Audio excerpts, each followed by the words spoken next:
수년 전에, 지금은 이제 직분이 달라졌는데, 당시 김강림 전도사가 수년 전에 신학교 다닐 때 신천지에 빠지게 되었습니다. 그가 극적으로 가족의 도움으로 극적으로 신천지에서 탈출한 이후에 교육을 받은 후에 그가 새 사람이 되었습니다.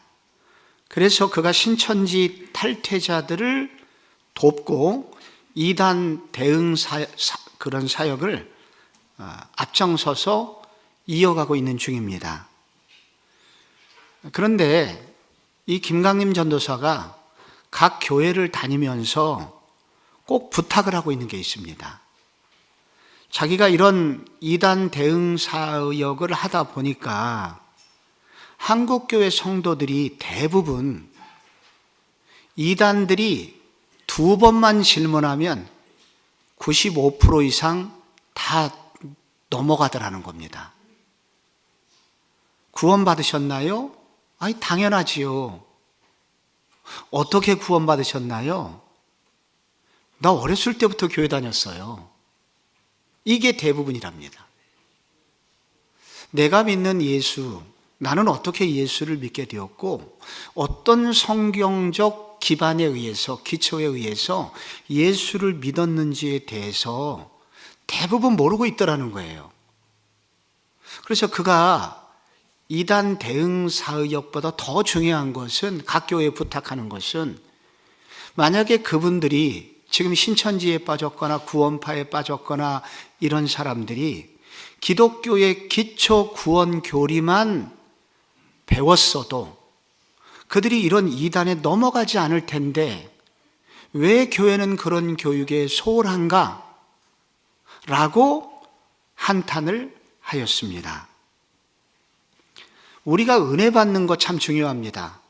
말씀으로 은혜 받고 예배 시간마다 은혜 받고 감동 받고 이렇게 살아서는 안 되겠다라고 생각하지요.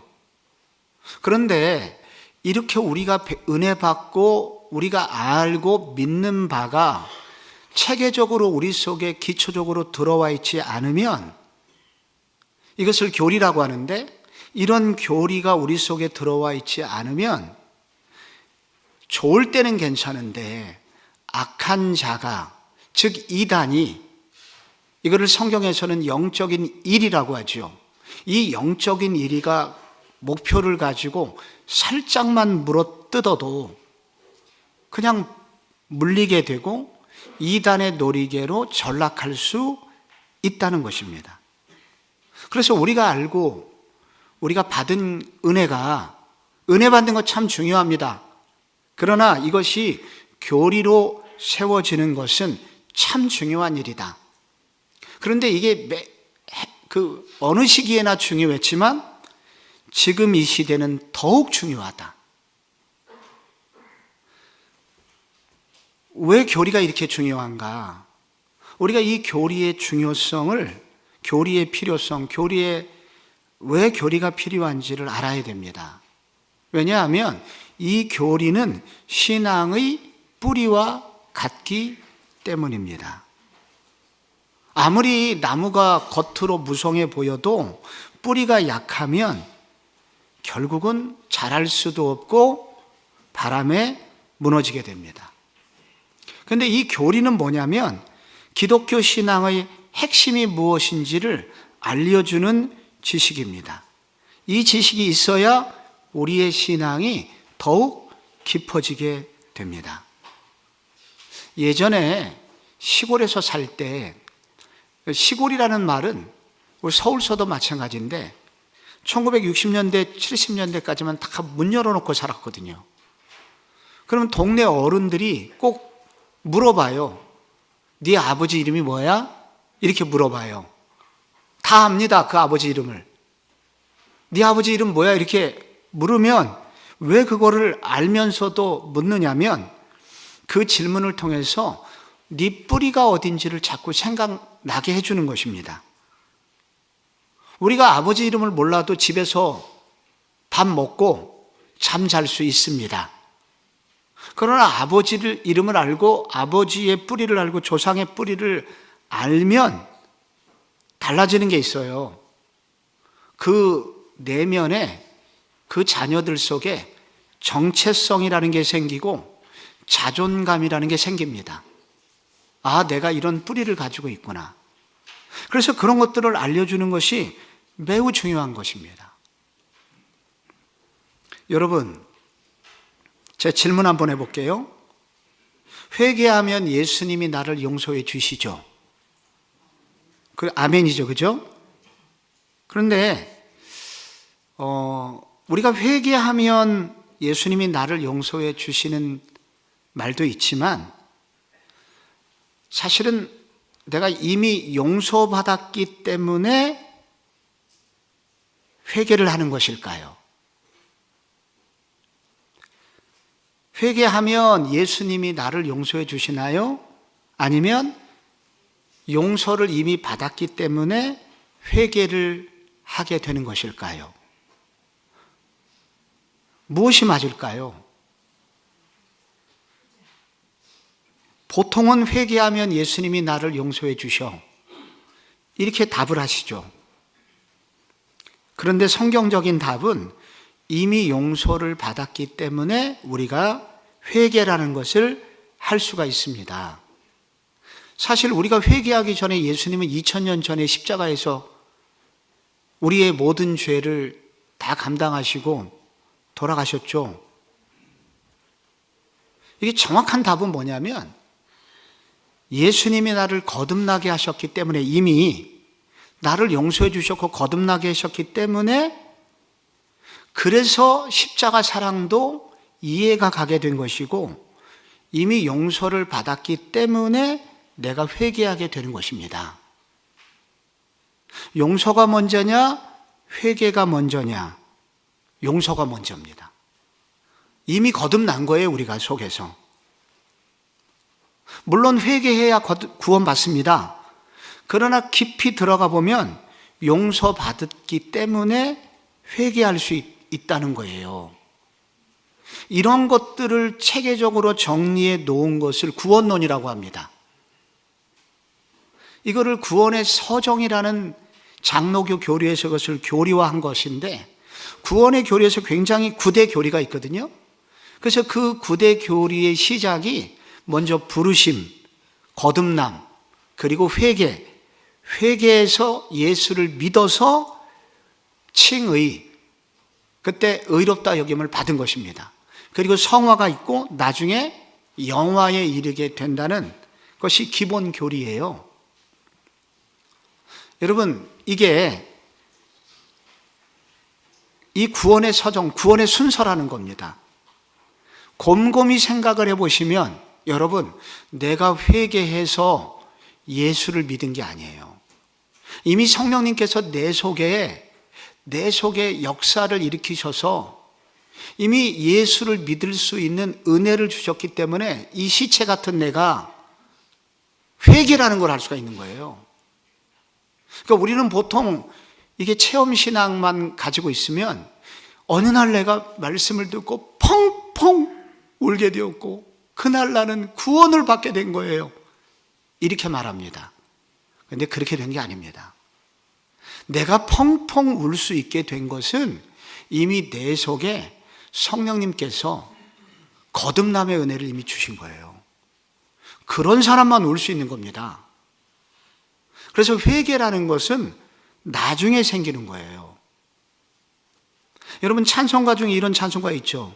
내 죄 사함 받고서 예수를 안 뒤 나의 모든 것 다 변했네. 이 찬송 배우셨잖아요. 다 좋아하는 찬송인데 여러분, 이 찬송 바뀐 거 아세요? 개역 찬송가에서 이게 421장인데 찬송가 바뀌었습니다. 어떻게 바뀌었을까요? 내가 예수 믿고서 죄 사함 받아. 이렇게 바뀌었어요. 이거 왜 바뀌었냐면 이런 바로 우리 개혁주의 교리하고 안 맞는 거예요, 앞부분이. 내 죄 사함 받고서, 그러니까 칭의가 있는 거예요. 내 죄 사함 받고서는.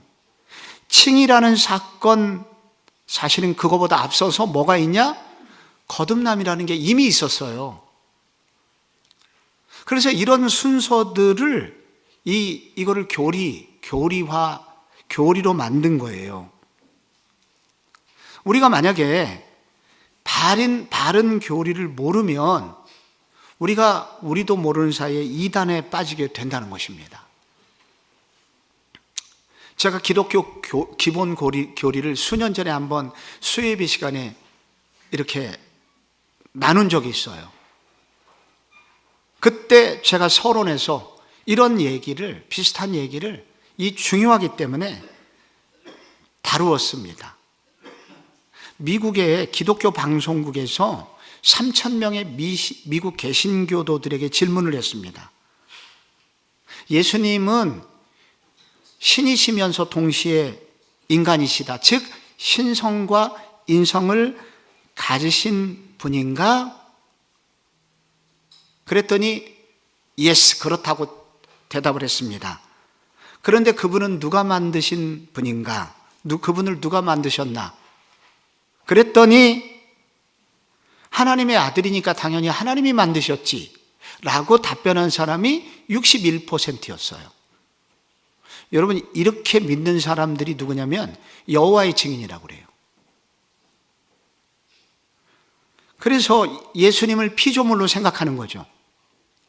그러니까 보통 기독교인들이 교회를 다니지만 그냥 은혜는 받는데 이것이 구체적으로 어떠한 교리를 가지고 있느냐에 대해서는 많이 중요성을 가지지 않는다는 거예요. 우리나라의 1920년대부터 1930년대에 우리나라의 기독교 교회 중에 이 소위 신비주의 이단들이 극성을 부리고 있었습니다. 그런데 이제 이런 신비주의 교리들을 집대성한 사람이 있었어요. 그 사람이 김백문이라는 사람이에요. 이 사람은 1940년대에 지금의 상도동에 새 이스라엘 수도원이라는 것을 창립을 하고 기독교 근본교리라는 이런 책을 펴냈습니다. 그런데 이 기독교 근본교리, 그러니까 1920년대부터 우리나라에 극성을 부리던 신비주의 이론의 핵심은 뭐냐면 인류의 죄가 여인의 음란에서 시작이 되었다. 그래서 이 죄 문제를 해결하려면 여인의 음란의 문제, 즉 하와로부터 시작한 성적 타락, 요것을 해결해야 된다. 그래서 이런 죄를 해결하려면 새로운 피로 바뀌어져야 된다 하는 이론들이 있었어요. 그것을 피가름 교리라고 합니다. 이런 교리들이 있었는데 하와가 선악과를 먹었잖아요. 사실 성경에 선악과를 먹었다는 것은 악한 천사와 성관계를 한 거다. 그래서 거기서 죄가 나왔기 때문에 새로운 피를 맺으려면 새로운 분과 새로운 관계를 맺어야 된다 하는 이론이에요. 이 김백문이 상도동에 있다가 파주로 새 이스라엘 수도원을 옮겼습니다. 그때 50년대 초에 여기에 나중에 유명하게 된 한 제자, 그의 근본 교리를 배우기 위해서 그의 문화생으로 찾아온 아주 유명한 사람이 있어요. 그에게 아주 유명한 제자 둘이 있는데 1950년대 초에 그 수도원을 찾아와서 열심히 수학을 한 제자가 있습니다. 그 제자 이름이 문선명이에요. 그 문선명이 이런 교리를 가르쳤는데 그 문선명의 또 하나의 유명한 제자가 탄생합니다. 그게 정명석이에요. 그래서 우리나라의 이런 모든 그 이단들은 그래서 정명석이 그렇게 가르치는 거예요. 아담과 하와가 먹은 과일 하나 때문에 이 땅에 죄가 왔다는 게 말이 되겠느냐? 성경을 그렇게 어리석게 믿냐? 성경은 다 비유다, 비유. 그래서 이 과일을 따먹었다는 것은 성적으로 타락한 거다.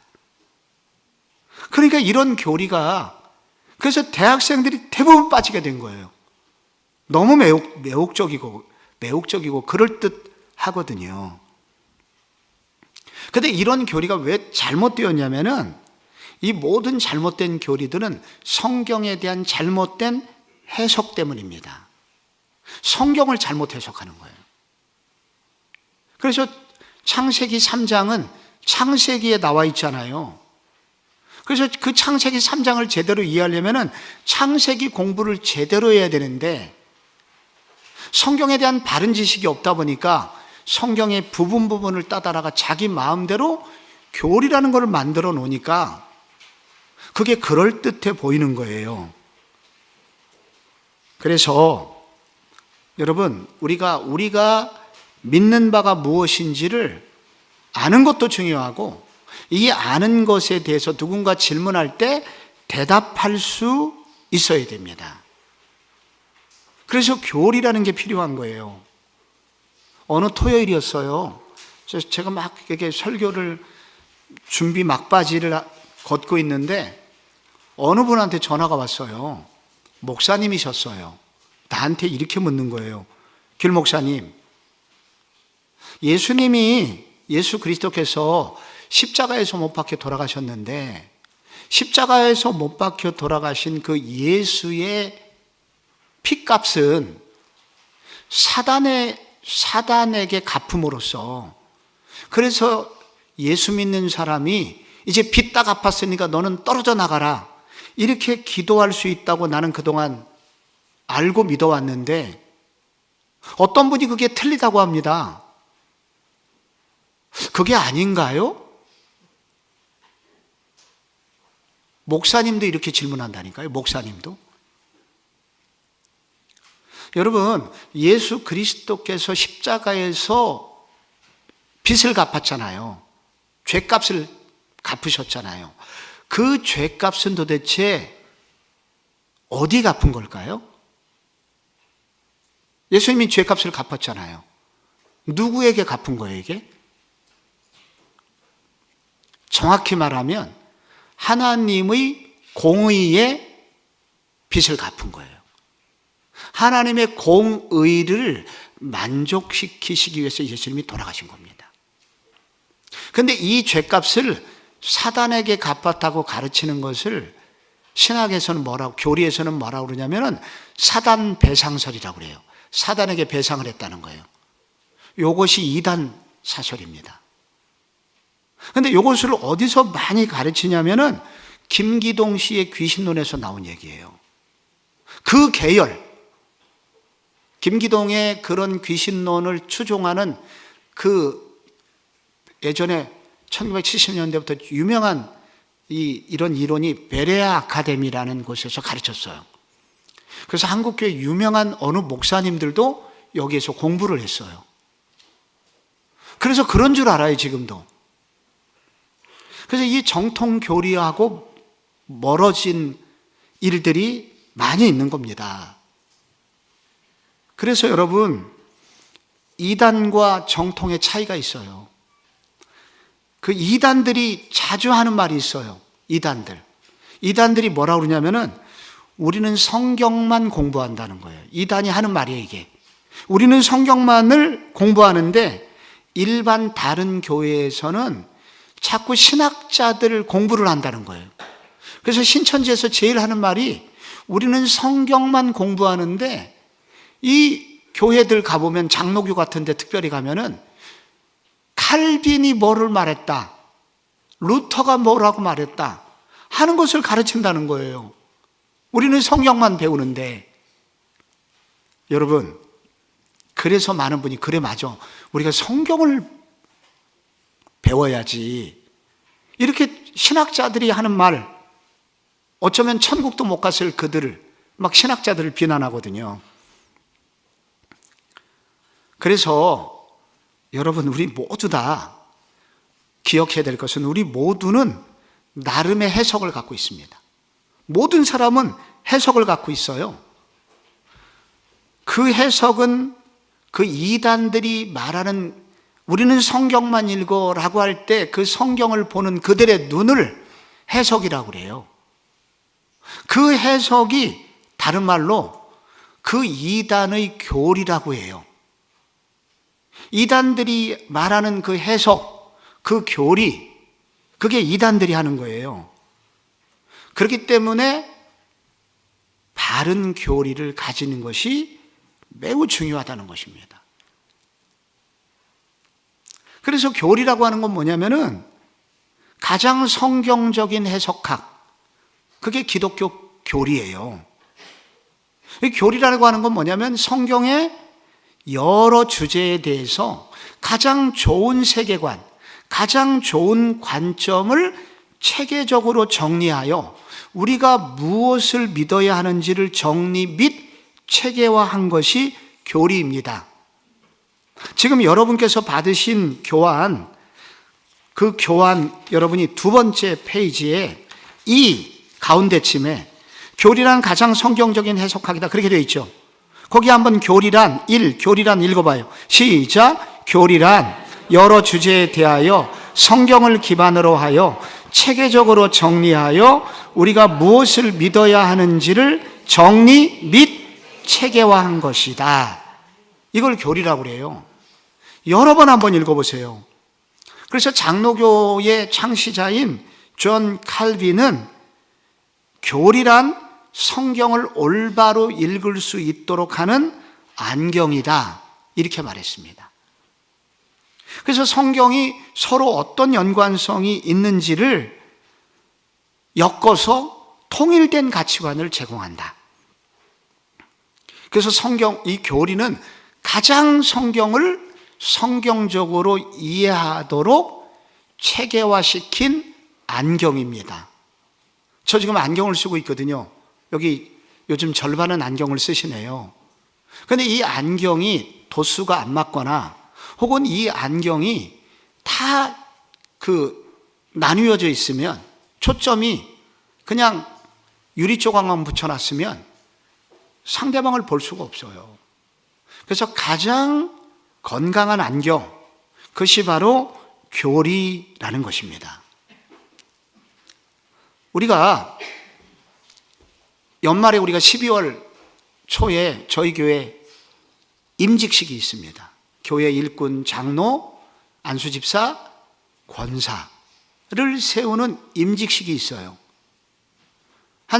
매 한 3, 4년 만에 한 번씩 임직식이라는 걸 하는데 그 임직식을 할 때 사회자가 이렇게 질문합니다. 임직자들 다 이렇게 세워가지고 본 장로교 신조와 웨스트민스터 신앙고백 및 대서열이 문답은 신구약 성경의 교훈과 도리를 총괄하는 것으로 알고 성실한 마음으로 받아 믿고 따르겠습니까?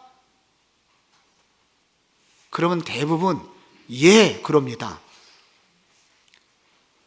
그런데 그게 뭔 말인지 몰라요. 이거를 알고 대답하시는 분이 별로 없어요. 그냥 예, 그렇게 말해요. 이게 그래서 문제라는 거예요. 이게 뭐냐 도대체. 그래서 여러분, 우리가 무엇을 믿고 있는 바를 알고 대답을 해야 되는 거예요. 그래서 이미 대답을 잘하신 분도 물론 계시지만 내가 모르고 대답하신 분들도 이번 수요 이렇게 교리대학이나 이런 걸 할 때 이게 도대체 무엇이었는지를 지금이라도 배워야 되고 앞으로 임직을 받으실 분들은 이게 무엇인지는 알고 대답을 하셔야 된다는 거예요. 이것은 무엇인가? 여러분, 우리의 모든 신앙생활에서 하나님의 뜻이 무엇이지? 우리 이렇게 많이 고민하잖아요. 성경은 뭐라고 대답을 하지? 우리 모두 고민하잖아요. 그리고 성경으로부터 찾은 답이 내가 찾은 답이 맞는지 안 맞는지 점검이 필요하잖아요. 그걸 점검해 주는 곳이 어디냐면은 공교회라는 겁니다. 즉 교회들의 모임이죠. 나 혼자 예수 믿는 게 아니라 많은 교인들이 함께 예수 믿고, 우리 교회만 교회가 아니라 많은 교회가 있잖아요. 이 교회들이 모여 있는 것을 공교회라고 하고, 이 공교회의 회의를 종교회의라고 합니다. 그래서 우리가 믿는 바, 내가 이렇게 성경을 이해했는데 이게 맞습니까? 라고 질의를 해서 그 공교회에서 결정을 해주는 거예요. 그래서 이것을 교리를 뭐라고 그러냐면 교의학이라고 그래요. 교회의 뜻을 설명하는 학문이라는 거예요. 그래서 우리가 이런 교리들은 여기에 검증을 받아야 됩니다. 그래서 신앙의 우리 선배들은 어떻게 성경의 핵심 정신을 어떻게 하면 짧고 간결하게, 명쾌하게, 정확하게 이거를 후손들에게 전달할 수 있을까를 고민을 해왔어요. 그 결과로 태어난 것들이 몇 가지가 있는데, 그 첫 번째가 사도신경이라는 겁니다. 이 사도신경 안에 우리가 기독교인은 무엇을 믿고 있는지를 정확하게, 짧게, 그러나 요약해서 명쾌하게 정리를 해놓은 것, 그게 사도신경인 거예요. 그래서 우리가 매주 사도신경을 매 예배 시간마다 부르는데, 중요한 거는 그 사도신경이 어떤 뜻인지를 알고 외울 때, 그리고 하나하나의 내용이 무엇을 말하는지를 알고 외우고 가르칠 때, 그것이 진짜 능력이 된다는 거예요. 그래서 사도신경은 초대교회 때부터 내려오는 기독교 신앙의 핵심 교리들을 요약해 놓은 것이 사도신경입니다. 니케아 신경이라는 게 있어요. 이거는 AD 325년경에 많은 이단들의 도전이 너무 심해서 그때 종교회의를 열어서 기독교 신앙의 핵심 교리가 무엇인지를 정한 거예요. 니케아 신경.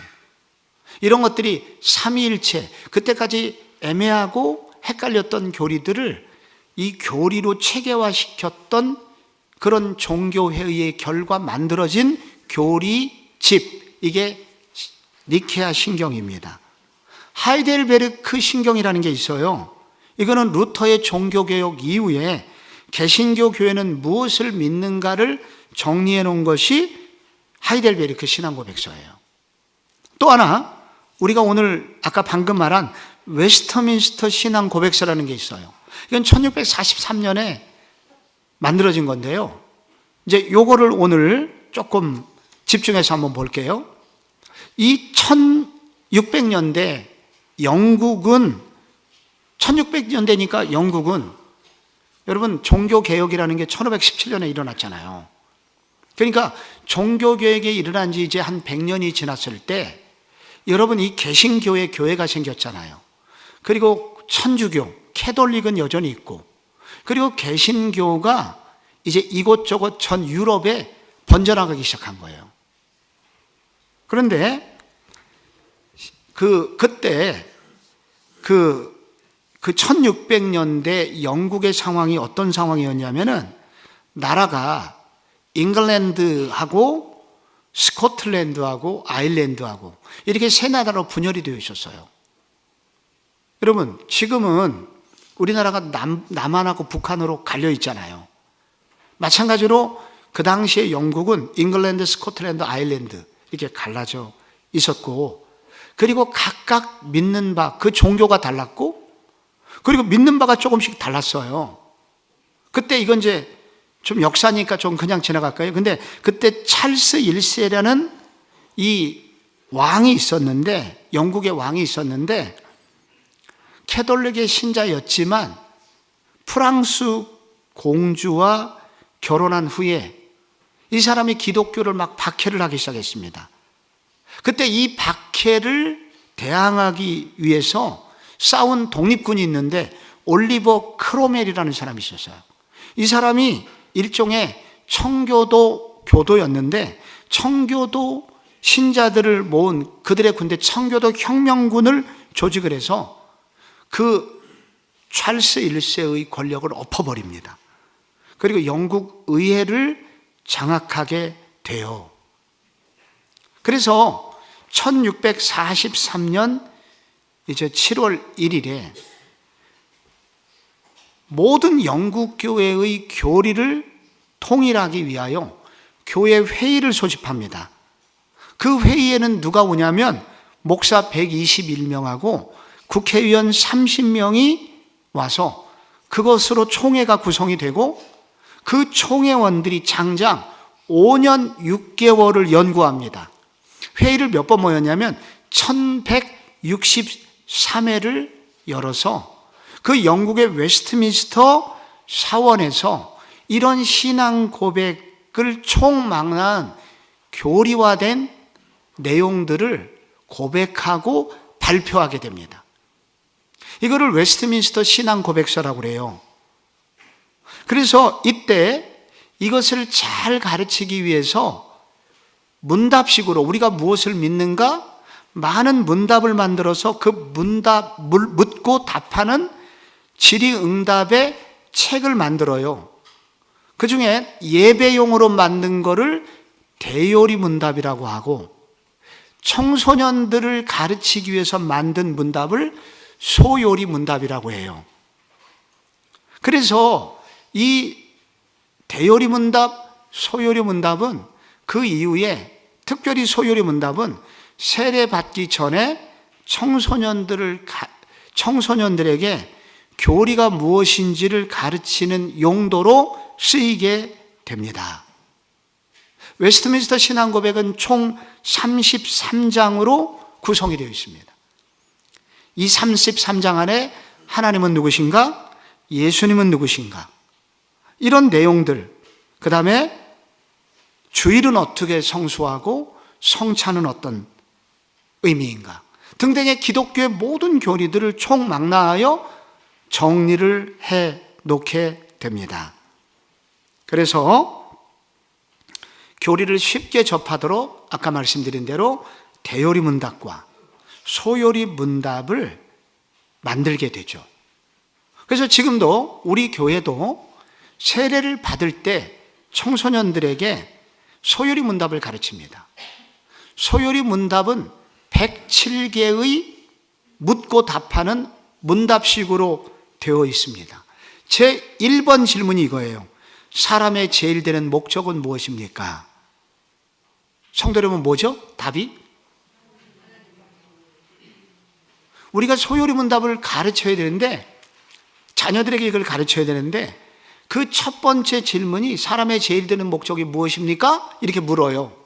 그러면 그 답이 뭐라고 되어 있냐면 하나님을 영화롭게 하는 것과 하나님을 영원토록 즐거워하는 것입니다. 이렇게 가르쳐요. 너무 명쾌하고 감동적입니다. 근데 이 소요리 문답의 107개의 그 질문, 답이 뭘로 구성되어 있냐면 앞부분은 사도신경의 내용을 풀어놓은 거예요. 사도신경. 하나님은 누구신가? 예수님은 누구신가? 죄란 무엇인가? 교회란 무엇인가? 이런 것들을 다 풀어놓은 앞부분은 사도신경 내용이고 가운데 부분은 십계명에 관해서 구체적인 질의가 있고요. 마지막 부분은 주기도문을 가르치고 있어요. 그래서 기독교의 기본 교리가 바로 이 소요리 문답 안에 다 들어있는 겁니다. 소요리 문답을 다시 쪼개면 어떻게 된다고요? 사도신경, 십계명, 주기도문. 그래서 우리 교회는 작년에 이 수요 교리학교에서 재작년에는 기독교 기본 교리를 우리가 가르쳤고 작년에는 우리들이 사도신경의 내용을 다시 정리하는 시간이 있었습니다. 그래서 이것을 잘 정리해가지고 책을 한 권 냈는데 아직 책으로 나오진 않았고 자녀와 함께 읽는 사도신경 이런 책을 저희 교회에서 일단 인쇄를 했습니다. 이것이 이제 출판의 과정을 거치기 전의 작품이죠. 저는 우리 교우들에게 앞으로 이게 이제 순장반에서 이제 당분간 이 책으로 사도신경을 한 부분을 읽고 이 뒤에 문제가 있어요. 이게 무슨 뜻인지를 배우는 순장님들과 함께 먼저 나눴으면 좋겠고, 그리고 제가 앞으로 원하신다면 우리 교우들이 이 책은 이제 배포를 해서 원하신다면 요거는 인쇄비만 내고 함께 자녀들과 배울 수 있도록 여러분에게 이렇게 좀 나누고 싶습니다. 그래서 급하다면 여러분께서 자녀와 함께 있는 사도신경으로 함께 공부를 하고, 앞으로 우리 교회 주일학교, 청소년 주일학교에서도 앞으로 세례받기 전에 앞으로 우리가 꼭 해야 되는 거는 이 소요리 문답이 진짜 무슨 뜻인가, 그냥 당장 한 문제 읽고 너 이게 뭐야? 이렇게 답하는 암기가 아니라 이게 진짜 무슨 뜻인지를, 기독교의 핵심 요리가 뭔지를 알 수 있도록 질문하고 답하는데, 이것이 어디서 이루어지면 제일 좋냐면 가정에서. 제일 좋은 거는 할아버지 할머니가 손주들에게 이걸 가르치면 제일 좋고, 혹은 아버지 어머니가 자녀들에게 하나씩 읽고 가르치면 정말 좋아요. 이렇게 해서 아이들이 기본적으로 우리가 뭘 믿고 있는지를 여러 번 반복해서 이것을 체계화, 내면화, 내재화해서 이 어려운 시대에 믿는 것도 알고 또 이단도 물리치고 또 다른 사람도 가르칠 수 있는 그런 교리의 체계화가 있어야 됩니다. 그래서 이번 저희들이 수요 교리학교에는 작년에는 이 사도신경을 저희들이 공부를 했기 때문에 이 사도신경은 개인적으로 책을 조금 여러분들이 인쇄를 해달라고 해서 여러분들이 이것을 기회 되는 데마다 자녀들과 함께 공부를 좀 해주시고, 그리고 또 수요일 날은 나머지 주기도문을 공부함으로, 그리고 십계명도 고체가 이렇게 책으로 여러분들에게 또 해서 공급을 하겠습니다.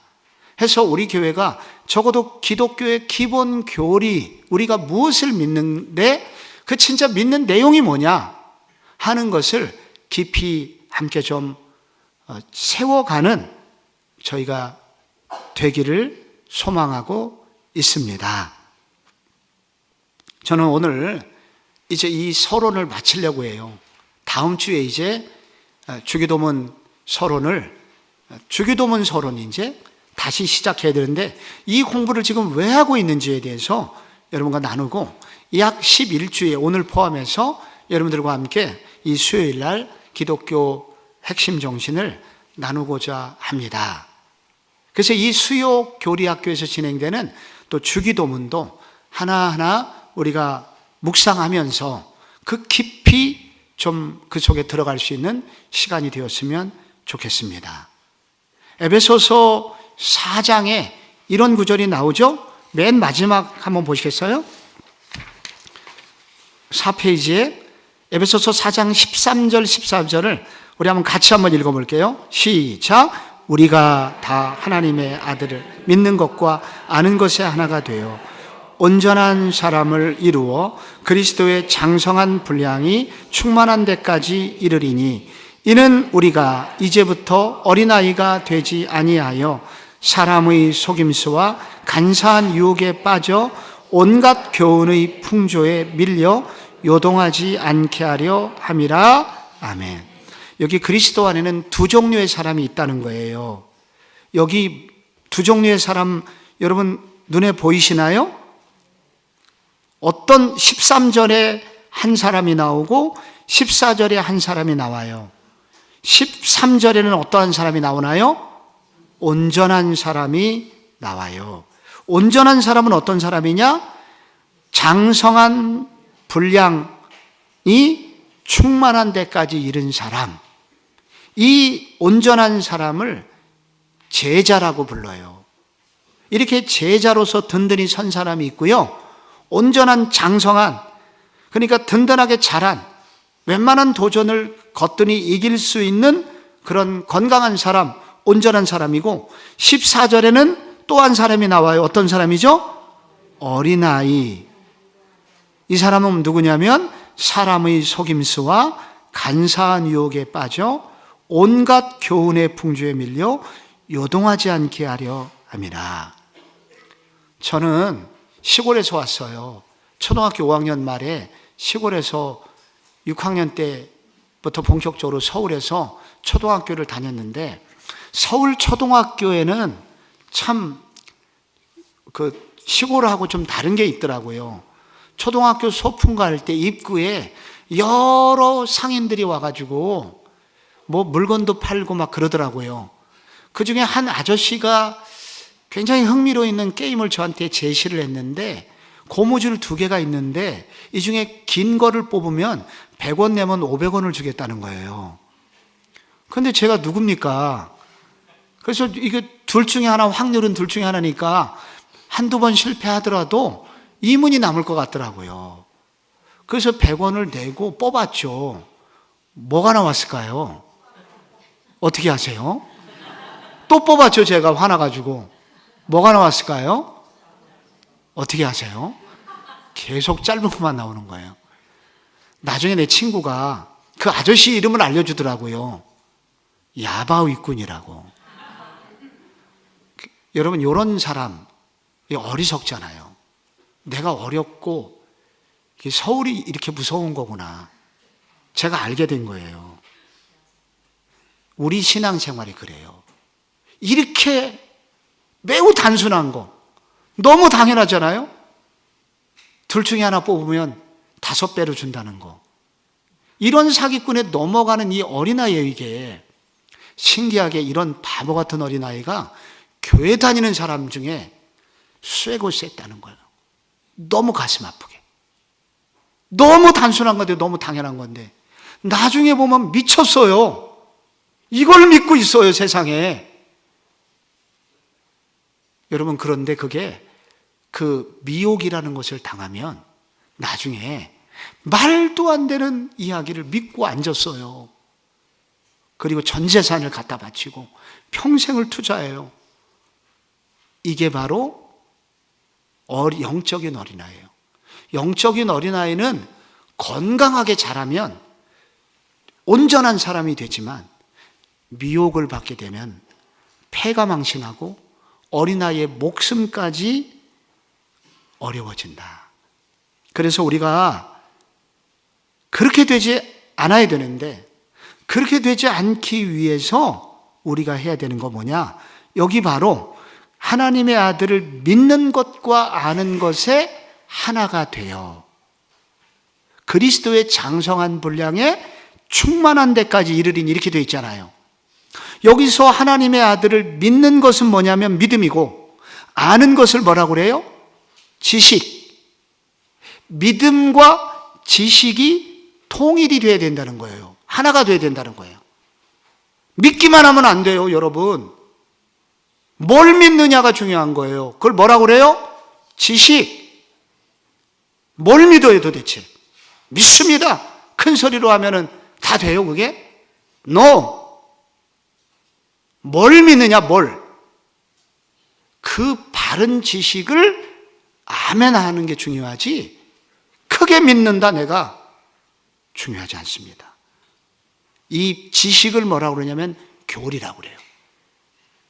그래서 이 교리가 바로 기독교의 정신을 바르게 상당 부분 정리하고 있으므로 흔들리지 않는 신앙 생활을 하려면 믿음과 지식이 통일되어야 된다.